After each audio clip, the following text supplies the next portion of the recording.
Verily, verily, I say unto you, he that entereth not by the door into the sheepfold, but climbeth up some other way, the same is a thief and a robber. But he that entereth in by the door is the shepherd of the sheep.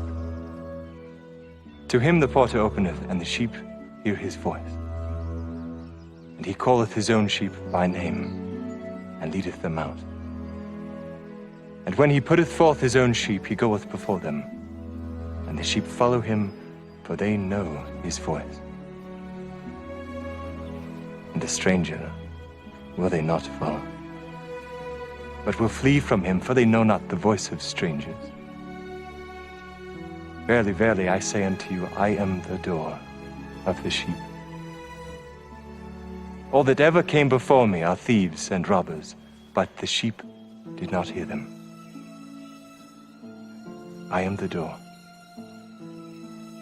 By me, if any man enter in, he shall be saved, and shall go in and out and find pasture. The thief cometh not but for to steal, and to kill, and to destroy. I am come that they might have life, and that they might have it more abundantly. I am the good shepherd. The good shepherd giveth his life for the sheep. But he that is an hireling, and not the shepherd, whose own the sheep are not, seeth the wolf coming, and leaveth the sheep, and fleeth. The wolf catcheth them, and scattereth the sheep. The hireling fleeth because he is an hireling, and careth not for the sheep.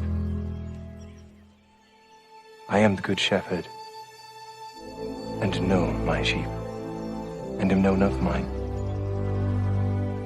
As the Father knoweth me, even so know I the Father, and I lay down my life for the sheep.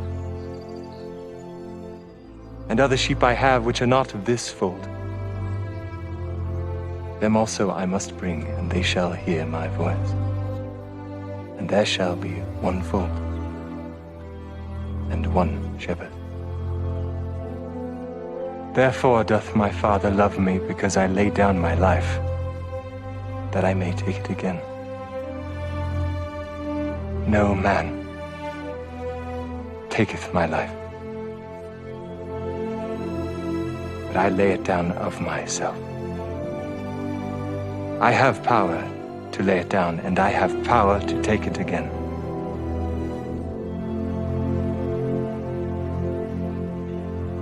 This commandment have I received of my Father.